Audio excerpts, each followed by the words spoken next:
10. Hoy hablaremos de la batalla por nuestra mente, porque esta es una batalla que todos estamos peleando y es importantísima. ¿Se ha dado cuenta que algunas de nuestras batallas son realmente tontas? Escuché de un hombre que se puso a dieta tratando de perder peso, pero en su camino hacia el trabajo había una cafetería, y él pensó cuán bueno sería tomarse un cafecito con un rico pan de dulce. Y pensó, si encuentro un estacionamiento vacío frente a la cafetería, entro. Y así lo hizo. Después de manejar como 10 veces frente a la cafetería, hubo un estacionamiento vacío. Todos en mayor o menor grado tenemos esa clase de batallas, ¿verdad? Pero hay una batalla que es mucho más siniestra y mortal. Es la batalla por la mente. Esta batalla es entre Dios y Satanás, y el campo de batalla es nuestra mente, nuestra alma. Y todos quienes somos cristianos estamos en medio de esta batalla. Busque 2 Corintios 10, los versos del 3 al 5. Pues aunque estamos en la carne, no militamos según la carne. Porque las armas de nuestra milicia no son carnales, sino poderosos en Dios para la destrucción de fortalezas, derribando argumentos y toda altivez que se levanta contra el conocimiento de Dios, y llevando cautivo todo pensamiento a la obediencia a Cristo. Toda vez que esta batalla es real, este mensaje no solo que es de advertencia, sino también un llamado a las armas. Pero también deseo que sea de ánimo, porque cuando usted nace de nuevo, nace para ganar. Dios no le salva para que viva una vida derrotada. Pablo dijo, mas a Dios gracias, el cual nos lleva siempre en triunfo en Cristo Jesús.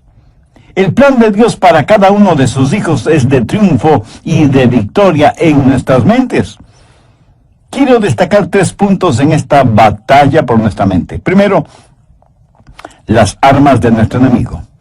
Veamos nuevamente el verso 4, porque las armas de nuestra milicia no son carnales, sino poderosas en Dios para la destrucción de fortalezas.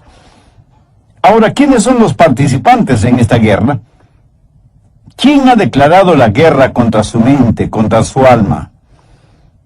Nuestro enemigo no lo podemos ver física o carnalmente. Busque Efesios 6, 12. Porque no tenemos lucha contra carne y sangre, sino contra principados, contra potestades, contra los gobernadores de las tinieblas en las regiones celestes. El diablo se ha ubicado en lugares estratégicos para hacerle la guerra a usted, y cuenta con una multitud de demonios para ese propósito. Son invisibles y están dedicados a la destrucción de su vida mental, dirigidos y bajo la autoridad del príncipe de las tinieblas que es Satanás. ¿Cuál es el trofeo en esta guerra? ¿Cuál es el campo de batalla? Veamos el verso 5. Derribando argumentos y toda altivez que se levanta contra el conocimiento de Dios, y llevando cautivo todo pensamiento a la obediencia a Cristo. Ahí lo tiene. Argumentos, conocimientos, pensamientos, como elementos de esta guerra por la posesión de su mente. Satanás quiere conquistarla para poder controlarle a usted y luchar contra Dios. Hay una diferencia entre su mente y su cerebro. Los psicólogos del comportamiento no reconocen esa diferencia, pero la Biblia ve esa diferencia en forma muy clara. Su mente no es la que piensa, sino su cerebro. Y la relación entre mente y cerebro es la misma que existe entre un guitarrista y su guitarra. El guitarrista utiliza la guitarra para expresarse por medio de la música. Hay una diferencia entre mente y la materia gris de su cerebro. Mente y cerebro son 2 cosas separadas. Y tengo que reconocer, para efectos de la ilustración, que aunque todos tenemos guitarritas, algunos tienen mejores guitarras que otros. Quiero decir, tienen mejores cerebros que otros. Ahora escúcheme atentamente. Cuando usted se salva, tiene la mente de Cristo. No significa que su capacidad mental será extraordinaria, sino que tendrá la capacidad de pensar utilizando el cerebro que tiene. El diablo quiere su mente. Y el hecho de que usted tenga la mente de Cristo, el hecho de que usted haya sido salvado, no significa que la guerra se ha terminado para usted. Recuerde que Pablo está escribiendo a los hermanos en la iglesia de Corinto. Sin embargo, el apóstol tiene preocupación espiritual por ellos. Veamos 2 Corintios 11:3. Pero temo que como la serpiente con su astucia engañó a Eva, vuestros sentidos sean de alguna manera extraviados de la sincera fidelidad a Cristo. ¿Qué es lo que está diciendo el apóstol Pablo? Está diciendo que él siente temor de que, así como el diablo en forma sutil engañó a Eva, las mentes de ellos puedan ser corrompidas por Satanás y abandonen la sincera y pura devoción que deben tener a Cristo. El diablo pues quiere corromper su mente y tratará de evitar por todos los medios posibles el que usted tenga la mente de Cristo. Y Pablo está tratando a los hermanos en Corinto como si fueran sus hijos.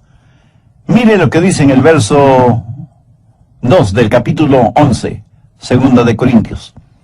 Porque os celo con celo de Dios, pues os he desposado con un solo esposo, para presentaros como una virgen pura a Cristo. Ahora, ¿qué significa esto de celo de Dios? Usted sabe, los celos pueden ser buenos o malos. Hay un celo que puede destruir, y hay un celo que protege a aquellos que amamos. Los esposos, por ejemplo, deben ser celosos de tener una devoción pura por su esposa, por sus hijos. Y lo mismo es con las esposas en su devoción hacia su esposo e hijos. El celo protector mutuo es necesario dentro del hogar. Un padre amoroso quiere llevar hasta el altar matrimonial a su hija y entregársela al novio como una virgen pura. El problema en la actualidad es que hay tantos padres que no entienden que su trabajo, su responsabilidad es criar hijas piadosas para entregarlas vírgenes en el altar matrimonial. Ese debe ser el propósito de un padre genuinamente cristiano.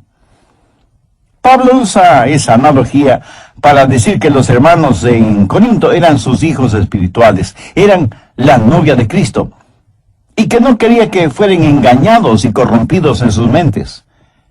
Prácticamente les está diciendo, cuando les presenten las bodas del Cordero, quiero que sean como una virgen casta y pura para el Señor.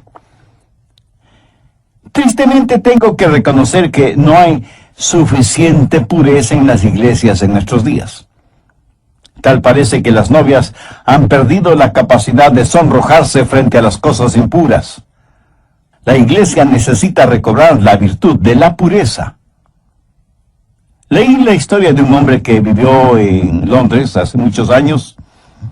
Se le conocía simplemente como el señor Betts. Tenía un almacén de música. Un día un hombre vestido con harapos entró en el almacén y le dijo, necesito algo para comer. Por favor, quisiera comprar mi violín.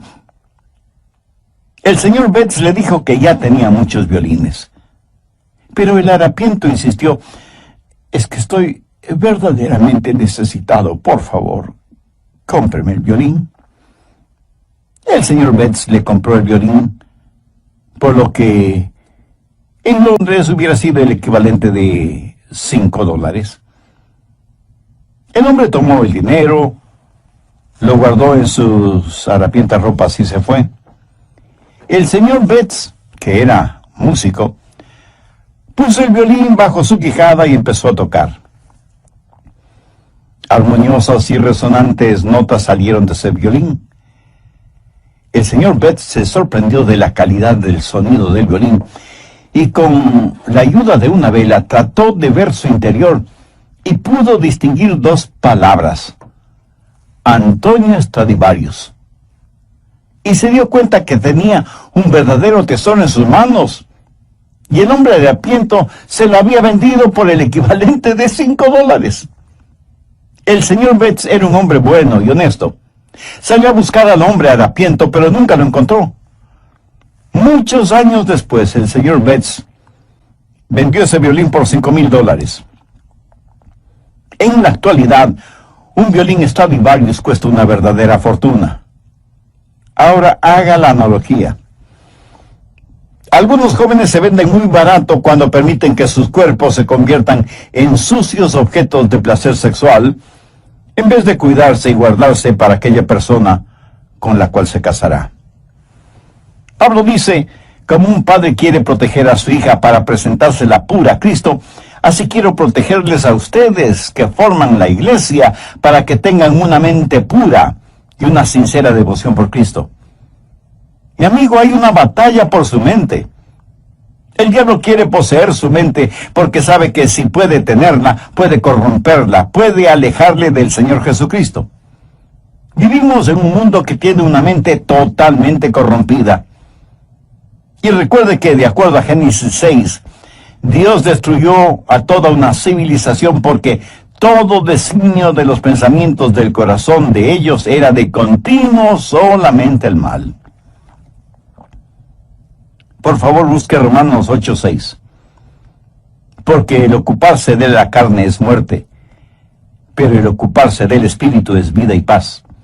Y en Proverbios 23:7 leemos, porque cuál es su pensamiento en su corazón, tal es él. O sea, la Biblia claramente enseña que necesitamos guardar, proteger nuestra mente.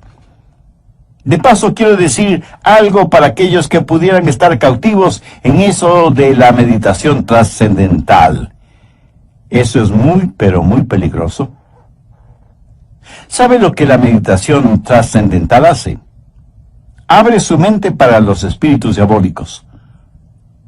A los practicantes de esta forma de ocultismo se les dice que deben entrar en un estado de meditación a fin de hacer contacto con los espíritus. Mi amigo, eso es como irse por la noche a la cama después de abrir todas las ventanas y todas las puertas y esperar para ver qué o quién entra en su casa. Y usted dice, espero esta noche hacer contacto. Sí, a lo mejor hace contacto, pero con espíritus diabólicos. Su mente debe estar fija, firme en el Señor Jesucristo. El profeta Isaías dijo, tú guardarás en completa paz aquel cuyo pensamiento en ti persevera. El diablo quiere su mente para continuar con su guerra contra Dios. Y Dios quiere su mente porque es por medio de ella que Dios le habla, le alcanza. Busque Efesios 4, los versos 17 y 18. Recuerde que Pablo escribió esta carta a los hermanos creyentes y les dice, esto pues digo y requiero en el Señor, que ya no andéis como los otros gentiles, que andan en la vanidad de su mente, teniendo el entendimiento entenebrecido, ajenos a la vida de Dios, por la ignorancia que en ellos hay, por la dureza de su corazón. Cuando Dios se comunica con usted, lo hace a través de su mente. En la actualidad tenemos a personas que van a los servicios de adoración y ponen todo su énfasis en el emocionalismo. Permítame decir que Dios no se comunica por medio de sus emociones, porque las emociones son la parte más superficial de su naturaleza. La salvación es el trabajo profundo de Dios. La gente se emociona con el ritmo de la música, se les pone la piel de gallina y dicen que han tenido una experiencia con Dios, cuando la verdad es que solo han tenido un hipo emocional. Dios se comunica por medio de la mente, y no estoy hablando de un racionalismo o intelectualismo, hablo de que Dios se revela en su mente, y que Dios nos cambia, empezando con nuestra mente. En Efesios 4:23 Pablo dice, y renovaos en el espíritu de vuestra mente. Ahora, ¿cómo Dios le renueva a usted? En el espíritu de su mente. Usted puede cambiar su forma de vivir, cambiando su forma de pensar. Por eso en Romanos 12:12 el apóstol dice, no os conforméis a este siglo, sino transformaos por medio de la renovación ¿de qué? de vuestro entendimiento. Y aquí la palabra entendimiento significa mente. O sea que Pablo está diciendo que debemos ser transformados por medio de nuestra manera de pensar. Dios se comunica con usted por medio de su mente. Dios le cambia por medio de su mente. Y Dios le controla por medio de su mente. Recuerde lo que dice Romanos 8:6. Porque el ocuparse de la carne es muerte, pero el ocuparse del Espíritu es vida y paz. Dios nos controla cuando le permitimos que controle nuestra mente. Y eso es exactamente lo que quiere hacer Satanás, controlar nuestra mente para poder controlarnos a nosotros. Por lo tanto, la batalla por nuestra mente es real. Segundo, la debilidad de nuestra carne. Y es muy importante el entender esto. En nuestra propia carne, todos somos débiles.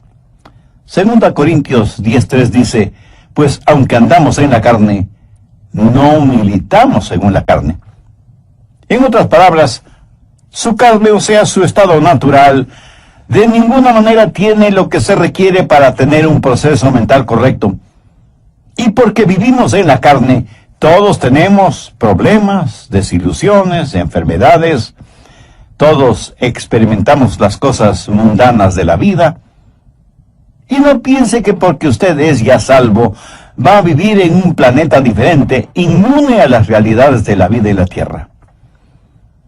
Algunas personas se encierran en monasterios pensando que así vivirán vidas santas. Se cuenta de un hombre que decidió entrar en un monasterio cuya regla principal era el silencio. Podían decir solo 2 palabras al año. Al cumplir el primer año fue llamado por el superior del monasterio, quien le dijo, ya tienes un año aquí y puedes decir tus 2 palabras. Y el hombre simplemente dijo, cama dura. Después del segundo año, sus 2 palabras fueron, mala comida. Al tercer año, y frente a su superior, dijo, me voy. Y su superior le contestó, está muy bien que te vayas, porque en los 3 años que has estado aquí, lo único que has hecho es quejarte. Soy Andrés García Vigio. Escuchemos al doctor Adrian Rogers en la voz del pastor Lenín de Llanón en la parte final del mensaje La batalla por su mente. Mis amigos, nuestra batalla no es contra los partidos políticos, ni contra la oficina de impuestos, ni contra Hollywood, ni contra suegros, especialmente las suegras. La batalla de la mente es contra Satanás. Y usted nunca podrá ser más listo que el diablo. Él se burla de nuestros esquemas, ridiculiza nuestras organizaciones, y aunque muchas personas piensan que esta batalla puede ser ganada por medio de la educación, eso no es cierto. Ahora escúcheme, de ninguna manera yo estoy en contra de la educación. Pero si usted educa a una persona que no conoce al Señor Jesucristo, lo único que hará es tener una persona más peligrosa, porque seguirá siendo un diablo, pero bien educado. Antes de ser salvo, yo tuve un amigo que era alcohólico y asistió a varios programas para rehabilitarse, pero luego aceptó al Señor Jesucristo como su Salvador, y esto es lo que él me compartió. Yo asistí a esos programas sin conocer al Señor Jesucristo. Era un borracho consuetudinario, y de esos programas salí siendo todavía un borracho, pero ahora tenía educación. Lo ve, la educación no es la respuesta. Pero tampoco la legislación es la respuesta para la mente. Las armas de nuestra guerra no son carnales.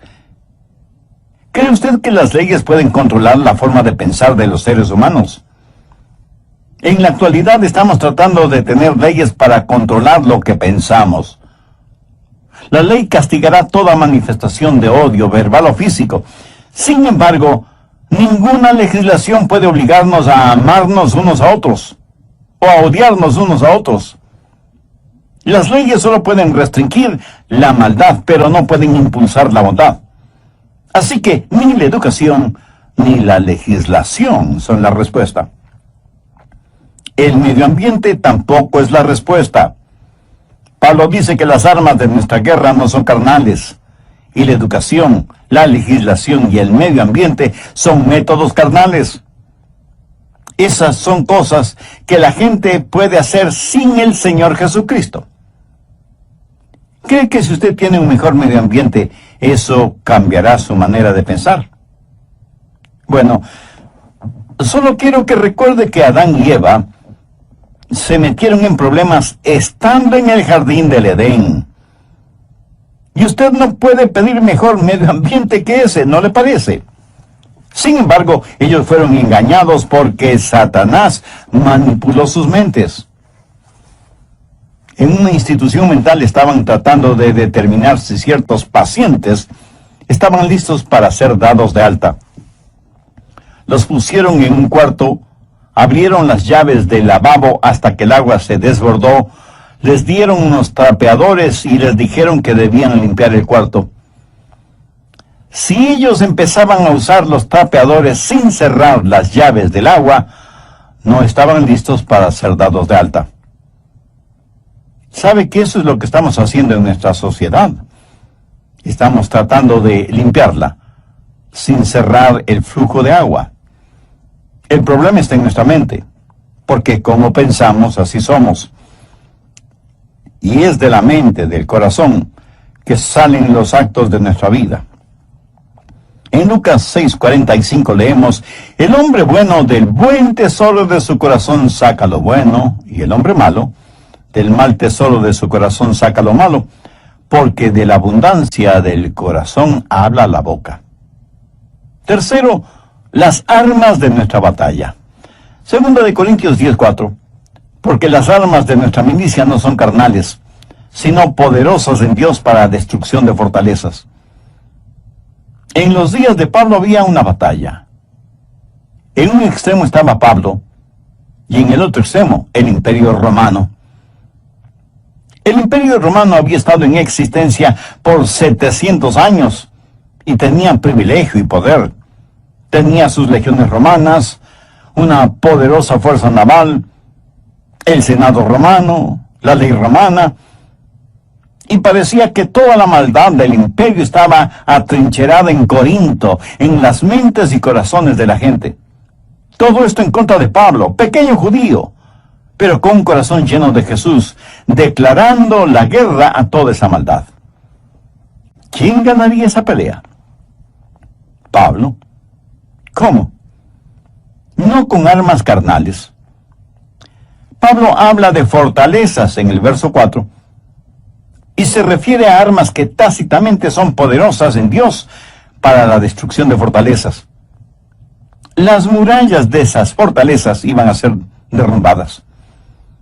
¿Qué clase de resistencia hubo en los corazones y mentes de los corintios entonces y en la actualidad en nosotros?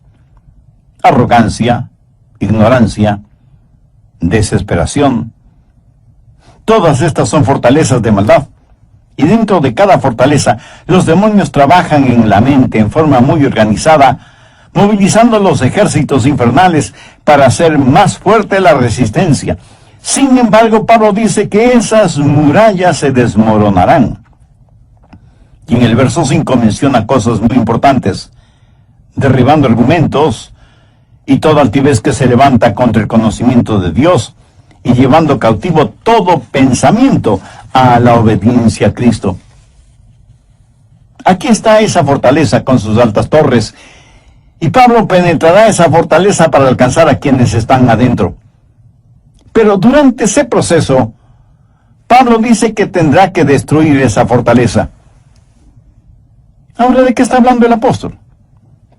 No está hablando de inteligencia, sino de intelectualismo, de sofisticación mental. Pablo sabe que dentro de esas fortalezas hay personas que están cautivas. Y él iba a capturar a esos cautivos para traer todo pensamiento cautivo que estaba secuestrado por Satanás a la libertad de la obediencia a Cristo. Y él no iba a pelear confiando en su fortaleza física, que no la tenía, ni en armas carnales convencionales, que son inefectivas en esta clase de guerra, sino que declara, porque las armas de nuestra milicia no son carnales, sino poderosas en Dios para la destrucción de fortalezas. Pablo dice, las armas de nuestra milicia. ¿Y cuáles son esas armas? En primer lugar, la soberanía de su comandante. Mire lo que dice en el verso 7. Miráis las cosas según la apariencia. Si alguno está persuadido de sí mismo que es de Cristo, esto también piense de sí mismo, que como Él es de Cristo, así también nosotros somos de Cristo. En otras palabras, Pablo dice que pertenecemos a Cristo. Él es nuestro comandante supremo. En Potsdam, durante la guerra, los japoneses le dijeron a Inglaterra y a los Estados Unidos que no se rendirían. Los aliados le dijeron a Japón, si no se rinden, les eliminaremos, les haremos desaparecer, iremos contra ustedes con fuerza devastadora. Los japoneses dijeron, pelearemos contra ustedes. Las fuerzas aliadas bombardearon Hiroshima y Nagasaki con las primeras bombas atómicas utilizadas en la guerra. Los japoneses se rindieron después de que prácticamente casi fueron borrados de sobre la faz de la tierra. Satanás ha estado tratando de hacer hasta lo imposible para ganar esta guerra que tiene contra Dios. Cuando el Señor Jesucristo murió en el Calvario, fue como si hubiera dejado caer una bomba atómica sobre el diablo. Jesús dijo, ahora es el juicio de este mundo, ahora el príncipe de este siglo será echado afuera. Pero Jesús no solo es nuestro comandante supremo, sino que en segundo lugar tenemos su autoridad para hacer aquello que nos ha mandado hacer. En el verso 8 Pablo dice, porque aunque me gloría algo más todavía de vuestra autoridad, la cual el Señor nos dio para edificación y no para vuestra destrucción, no me avergonzaré. Aquí el apóstol está hablando de autoridad. ¿Pero qué es autoridad? Es el derecho legal de actuar en representación de otra persona. Jesús, quien ganó la guerra, nos ha dado ese poder legal. David con su pequeña onda y Dios se enfrentó al gigante Goliat y lo mató.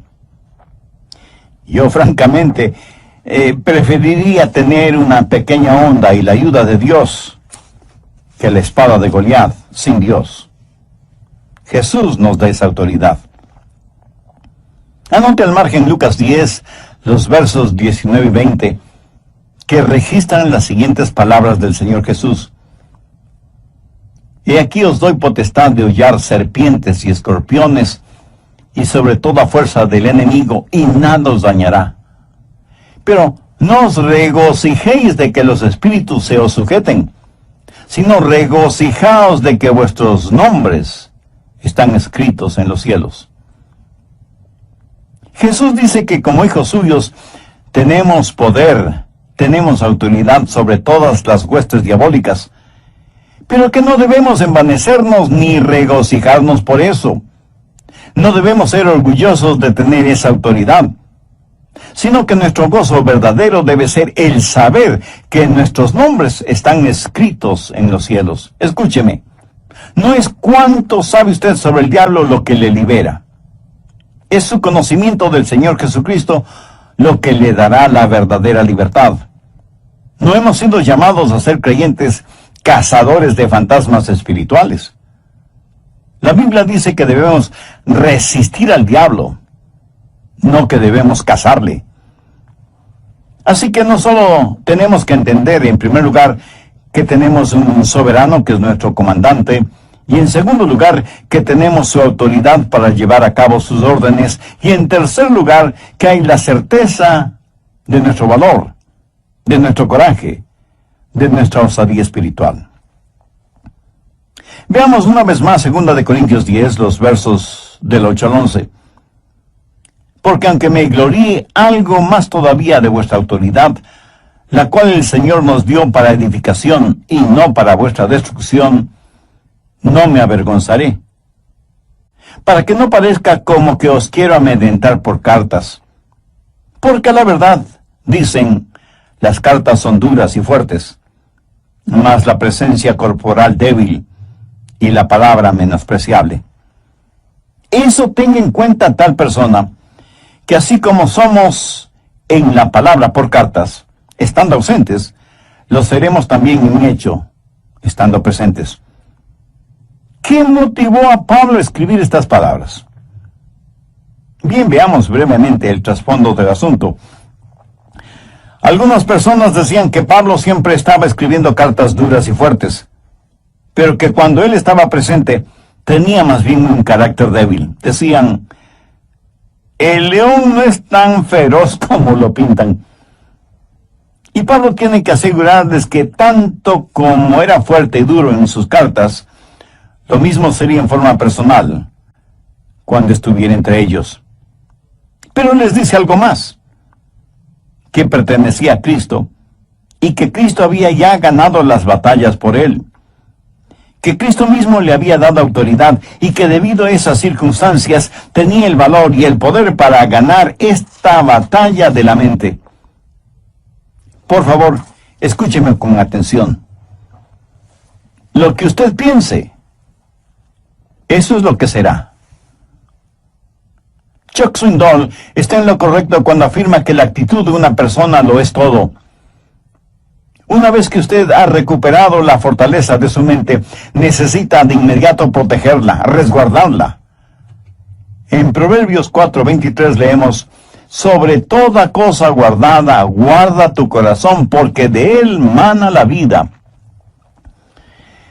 En los aeropuertos de las más grandes ciudades metropolitanas del mundo, las medidas de seguridad son realmente impresionantes. Sensibles detectores metálicos avisan al personal correspondiente si usted tiene en sus bolsillos llaves, monedas o cualquier otro objeto metálico. Detectan anillos, aretes, collares, pulseras, relojes. Y en la actualidad las cámaras de rayos X pueden ver la totalidad del cuerpo humano, por si alguien trata de llevar oculto entre su ropa íntima algún objeto o sustancias prohibidos. A veces pienso que sería formidable el tener esos sofisticados detectores a la entrada de las iglesias para detectar el pecado. Pero si tal cosa fuera posible, estoy seguro que nadie quisiera entrar en las iglesias, ni siquiera sus pastores. En Filipenses 4:8 Pablo dice, por lo demás, hermanos, todo lo que es verdadero, todo lo honesto, todo lo justo, todo lo puro, todo lo amable, todo lo que es de buen nombre, si hay virtud alguna, si algo digno de alabanza, en esto pensad. Dios nos hizo de tal manera para que no podamos pensar en dos cosas distintas al mismo tiempo. Permítame explicar de esto. Si usted está pensando en algo que es bueno y correcto, de ninguna manera puede pensar al mismo tiempo en algo malo e incorrecto. Y usted no tiene que ser inteligentísimo para ver la lógica de esta declaración. Y aunque ya lo he mencionado varias veces, usted es lo que piensa. Proverbios 23:7 dice, porque cuál es su pensamiento en su corazón, tal es él. Proteja su mente. Tenga al Señor Jesús como el punto central de su mente. No permita que el diablo le robe la devoción de su corazón puro hacia el Señor Jesucristo. Viva permanentemente enamorado de Jesús y jamás se avergüence de confesar su amor por Él. ¿Se avergüenza usted de confesar su amor, de declarar su amor por la persona que verdaderamente ama? Estoy seguro que no. Cuando sus pensamientos, su corazón están enfocados, centralizados en el Señor Jesucristo, ya no habrá espacio para pensamientos sucios, lujuriosos, malvados, orgullosos, pervertidos, que constantemente nos bombardean. Y si alguien me pregunta, Pastor Rogers, ¿cómo empiezo todo ese proceso? Bueno, gracias por su honesta pregunta. Debo empezar diciéndole lo siguiente. Comience entregando su corazón a Jesucristo. Pablo en 2 Corintios 4:4 dice, en los cuales el Dios de este siglo cegó el entendimiento de los incrédulos, para que no les